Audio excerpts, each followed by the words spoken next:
പ്രിയ സഹോദരി സഹോദരന്മാരെ, logos 2025 Bible റീഡിംഗിലേക്ക് എല്ലാവർക്കും സ്വാഗതം. ഇന്ന് പ്രഭാഷകൻ 45ഉം 46ഉം അധ്യായമാണ് വായിച്ചു കേൾക്കുന്നത്.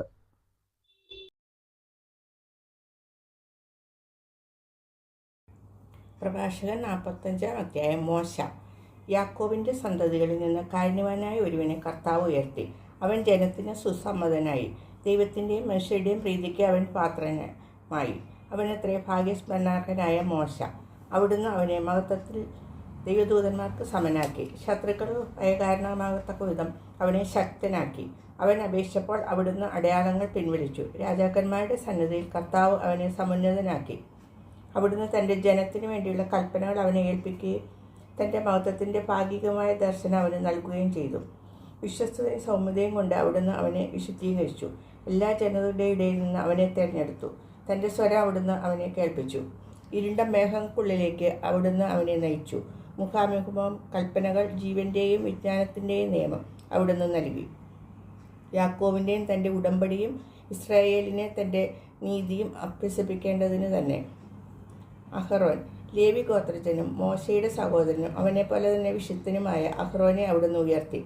അവിടുന്ന് അവനുമായി നിത്യമായ ഉടമ്പടി ചെയ്യുകയും ജനത്തിൻ്റെ പൗരോഹിത്യം അവന് നൽകുകയും ചെയ്തു. വിശിഷ്ടമായ തിരുവസ്ത്രങ്ങൾ കൊണ്ട് അവിടുന്ന് അവനെ അനുഗ്രഹിച്ചു.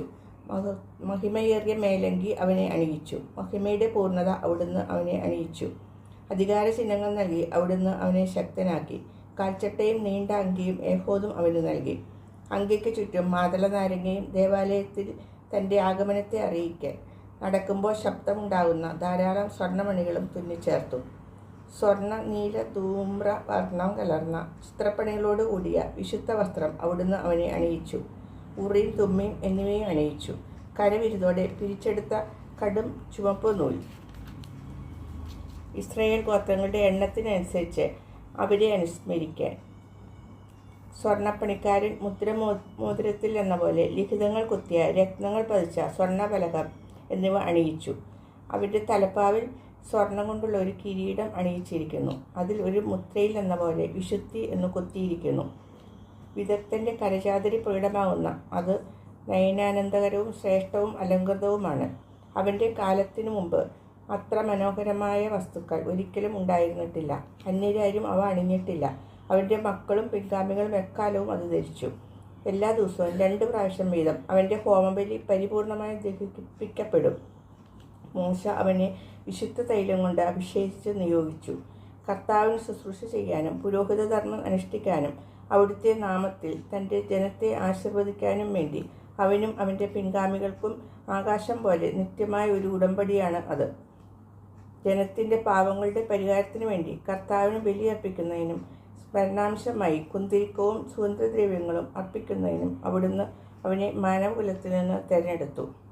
തൻ്റെ പ്രമാണങ്ങൾ യാക്കോബിനെ പഠിപ്പിക്കുന്നതിനും തൻ്റെ നിയമങ്ങളെ ഇസ്രായേലിന് മാർഗനിർദ്ദേശം നൽകുന്നതിനും അവിടുന്ന് അവന് തൻ്റെ കൽപ്പനകളും നിയമങ്ങളും വിധി പ്രസ്താവിക്കുന്നതിനുള്ള അധികാരവും കൊടുത്തു. ദാത്താനും അബിറാമും അവരുടെ അനുയായികളും കൊറഹിൻ്റെ സംഘവും ഉൾപ്പെട്ട അന്യഗോത്രക്കാർ കോപാക്രാന്തരായി അവനെതിരെ ഗൂഢാലോചന നടത്തുകയും മരുഭൂമിയിൽ വെച്ച് അസൂയാലുക്കളാവുകയും ചെയ്തു. കർത്താവ് ഇത് കണ്ട് കോപിച്ചു. അവിടുത്തെ ക്രോധത്തിൽ അവർ നശിച്ചുപോയി. ജ്വലിക്കുന്ന അഗ്നിയാൽ അവരെ ദഹിപ്പിക്കേണ്ടതിന് അവർക്കെതിരെ അവിടുന്ന് അത്ഭുതം പ്രവർത്തിച്ചു. അവിടുന്ന് അഹ്റോൻ്റെ മഹത്വം വർദ്ധിപ്പിക്കുകയും അവന് പ്രത്യേക അവകാശം നൽകുകയും ചെയ്തു. അതിവിശിഷ്ടമായ ആദ്യഫലങ്ങൾ അവിടുന്ന് അനുവദിച്ചു കൊടുക്കുകയും ആദ്യഫലങ്ങൾ കൊണ്ടുള്ള അപ്പം ധാരാളമായി അവന് നൽകുകയും ചെയ്തു. കർത്താവിന് നൽകിയ ബലിവസ്തുക്കൾ അവനും അവൻ്റെ പിൻഗാമികളും ഭക്ഷിക്കുന്നു. എന്നാൽ ദേശത്ത് അവന് യാതൊരു അവകാശവും ഓഹരിയും ഉണ്ടായിരിക്കുകയില്ല. കർത്താവ് തന്നെയാണ് അവൻ്റെ ഓഹരിയും അവകാശവും. ഫിനെഹാസ്. എലിയാസറിൻ്റെ പുത്രനായ ഫിനെഹാസിനാണ് മഹത്വത്തിൻ്റെ 3-ാം സ്ഥാനം. അവൻ ദൈവഭക്തിയിൽ തീഷ്ണതയുള്ളവനായിരുന്നു. ജനം വഴിതെറ്റിയപ്പോഴും അവൻ ഉറച്ചു നിന്നു. അവൻ ഹൃദയത്തിൻ്റെ കർമ്മോന്മുഖമായ നന്മ കൊണ്ട് ഇസ്രായേലിൻ്റെ പാപങ്ങൾക്ക് പരിഹാരമനുഷ്ഠിക്കുകയും ചെയ്തു. അതിനാൽ അവൻ വിശുദ്ധ സ്ഥലത്തിൻ്റെയും തൻ്റെ ജനത്തിൻ്റെയും നേതാവായിരിക്കുന്നതിനും അവനും അവൻ്റെ സന്തതികളും പൗരോഹിത്യത്തിൻ്റെ മഹിമ എന്നേക്കും അണിയുന്നതിനും വേണ്ടി ഒരു സമാധാന ഉടമ്പടി അവനുമായി ഉറപ്പിക്കപ്പെട്ടു. യൂദാഗോത്രജനായ ജസ്സയുടെ പുത്രൻ ദാവീദുമായി ഒരു ഉടമ്പടി ഉറപ്പിക്കപ്പെട്ടു. രാജാവിൻ്റെ പിന്തുടരാവകാശം അവൻ്റെ സന്തതികൾക്ക് മാത്രമായിരിക്കുന്നത് പോലെ അഹ്റോൻ്റെ പിന്തുടർച്ചാവകാശം അവൻ്റെ സന്തതികൾക്കാണ്. തൻ്റെ ജനത്തെ നീതിപൂർവം വിധിക്കുന്നതിന് കർത്താവ് തൻ്റെ ഹൃദയത്തെ ജ്ഞാനം കൊണ്ട് നിറയ്ക്കട്ടെ. അങ്ങനെ അവരുടെ ഐശ്വര്യം നശിക്കാതിരിക്കുകയും മഹത്വം തലമുറകൾ തോറും നിലനിൽക്കുകയും ചെയ്യട്ടെ. അധ്യായം 46. ജോഷായും കലേബും. നൂനിൻ്റെ പുത്രൻ ജോഷ യുദ്ധവീരനും പ്രവാചകന്മാരിൽ മോശയുടെ പിൻഗാമിയും ആയിരുന്നു. അവൻ തൻ്റെ നാമത്തിനൊത്ത് ദൈവത്തിൻ്റെ തിരഞ്ഞെടുക്കപ്പെട്ടവർക്ക് ഉത്തമമായ രക്ഷകനുമായിരുന്നു. ഇസ്രായേലിനെ ആക്രമിച്ച ശത്രുക്കളോട് പ്രതികാരം ചെയ്ത് അവൻ അവരുടെ അവകാശം നേടിക്കൊടുത്തു. നഗരങ്ങൾക്കെതിരെ വാളുയർത്തിയപ്പോൾ അവൻ എത്ര പ്രതാപശാലിയായിരുന്നു! അവന് മുമ്പ് ആരാണ് ഇത്ര ശക്തനായി നിലകൊണ്ടിട്ടുള്ളത്? അവൻ കർത്താവിന് വേണ്ടിയാണ് യുദ്ധം ചെയ്തത്. അവൻ്റെ കരം സൂര്യനെ തടഞ്ഞു നിർത്തിയില്ലേ? ഒരു ദിവസത്തിന് 2 ദിവസത്തെ ദൈർഘ്യമുണ്ടായില്ലേ? ശത്രുക്കൾ ചുറ്റും വളഞ്ഞപ്പോൾ അവൻ ശക്തനായവനെ അത്യുന്നതനെ വിളിച്ചപേക്ഷിച്ചു. ഉന്നതനായ കർത്താവ് ശക്തമായ കന്മഴ അയച്ച് അവന് ഉത്തരമരുളി. ആ ജനതയെ അവൻ യുദ്ധത്തിൽ കീഴടക്കി.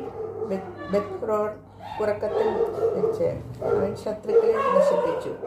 അങ്ങനെ ജനതകൾ അവൻ്റെ സേനാബലം കാണുകയും ദൈവസന്നിധിയിലാണ് അവൻ യുദ്ധം ചെയ്യുന്നതെന്ന് മനസ്സിലാക്കുകയും ചെയ്തു. ശക്തനായവനെ അവൻ പൂർണ്ണമായി പിന്തുടർന്നു. മോശയുടെ കാലത്ത് അവൻ ഒരു വിശ്വസ്ത കർമ്മം അനുഷ്ഠിച്ചു. യെഫുന്നെയുടെ പുത്രൻ കലേബിനോടൊത്ത് സമൂഹത്തെ ഒന്നാകെ നേരിട്ടു. ജനത്തെ പാപത്തിൽ നിന്ന് പിന്തിരിപ്പിക്കുകയും അവരുടെ ദുഷ്ടമായ പിറുവിറുപ്പ് നിർത്തുകയും ചെയ്തു. ജനത്തെ അവരുടെ അവകാശത്തിലേക്ക് കൊണ്ടുവരുന്നതിന് തേനും പാലും ഒഴുകുന്ന നാട്ടിൽ പ്രവേശിപ്പിക്കുന്നതിന് 6,00,000 യോദ്ധാക്കളിൽ ഇവർ 2 പേർ മാത്രമേ അവശേഷിച്ചുള്ളൂ. കർത്താവ് കലേബിന് ശക്തി കൊടുക്കുകയും അത് വാർദ്ധക്യം വരെ നിലനിൽക്കുകയും ചെയ്തു. അവൻ മലമ്പ്രദേശം കൈയടക്കി മക്കൾക്ക് അവകാശമായി നൽകി. കർത്താവിനെ അനുഭവിക്കുന്നത് നല്ലതാണെന്ന് അങ്ങനെ എല്ലാ ഇസ്രായേൽക്കാരും മനസ്സിലാക്കി. ന്യായാധിപന്മാർ. സാമുവൽ. അവിശ്വസ്തത അറിയാത്ത ഹൃദയത്തോടു കൂടിയ കർത്താവിൽ നിന്ന് പിന്തിരിഞ്ഞു പോകാത്ത അനേകം ന്യായാധിപന്മാരുണ്ട്. അവരുടെ സ്മരണ അനുഗ്രഹീതമായിരിക്കട്ടെ. ശവകുടീരങ്ങളിൽ നിന്ന് അവരുടെ അസ്ഥികൾ നവജീവൻ പ്രാപിക്കട്ടെ. സമ്പൂജ്യരായ അവരുടെ നാമം പുത്രന്മാരിലൂടെ ജീവിക്കട്ടെ. കർത്താവിനും പ്രിയങ്കരനും അവിടുത്തെ പ്രവാചകനുമായ സാമുവൽ രാജ്യം സ്ഥാപിക്കുകയും ജനത്തിന് അധികാരികളെ അഭിഷേകിക്കുകയും ചെയ്തു. കർത്താവിൻ്റെ നിയമമനുസരിച്ച് അവൻ സമൂഹത്തിൽ ന്യായം നടത്തി. കർത്താവ് യാക്കോബിനെ സംരക്ഷിച്ചു. വിശ്വസ്തത നിമിത്തം അവൻ പ്രവാചകനാണെന്ന് തെളിഞ്ഞു. വാക്കുകളിലൂടെ വിശ്വാസ്യനായ ദീർഘദർശിയായി അറിയപ്പെടുകയും ചെയ്തു. ശത്രുക്കൾ എല്ലാ വശത്തു നിന്ന് ഞെരുക്കിയപ്പോൾ അവൻ ശക്തനായ കർത്താവിനെ വിളിച്ചപേക്ഷിക്കുകയും മുലകുടിക്കുന്ന ആട്ടിൻകുട്ടിയെ ബലിയർപ്പിക്കുകയും ചെയ്തു. അപ്പോൾ കർത്താവ് ആകാശത്തിൽ ഇടിമുഴക്കി. അവിടുത്തെ ശബ്ദം ശക്തമായി മുഴങ്ങി. ടയറിലെ ജനനേതാക്കളെയും ഫിലിസ്തീൻ ഭരണാധികാരികളെയും അവിടുന്ന് നിർമ്മാർജ്ജനം ചെയ്തു. നിത്യനിദ്രയ്ക്ക് മുമ്പായി സാമുവൽ കർത്താവിൻ്റെയും അവിടുത്തെ അഭിഷിക്തൻ്റെയും മുമ്പിൽ ജനത്തെ സാക്ഷി നിർത്തി വിളിച്ചു പറഞ്ഞു: ഞാൻ ആരുടെയും സ്വത്ത് കയ്യേറിയിട്ടില്ല. ഒരു ജോഡി ചെരുപ്പ് പോലും എടുത്തിട്ടില്ല. ആരും അവനിൽ കുറ്റം ആരോപിച്ചില്ല. നിദ്ര പ്രാപിച്ചതിനു ശേഷം പോലും അവൻ പ്രവചിച്ചു. രാജാവിനെ അവൻ്റെ മരണം മുൻകൂട്ടി അറിയിച്ചു. ജനത്തിൻ്റെ ദുഷ്ടത മായ്ച്ചു കളയാൻ മണ്ണിൽ നിന്ന് അവൻ സ്വരമുയർത്തി പ്രവചിച്ചു. കർത്താവിൻ്റെ വചനം.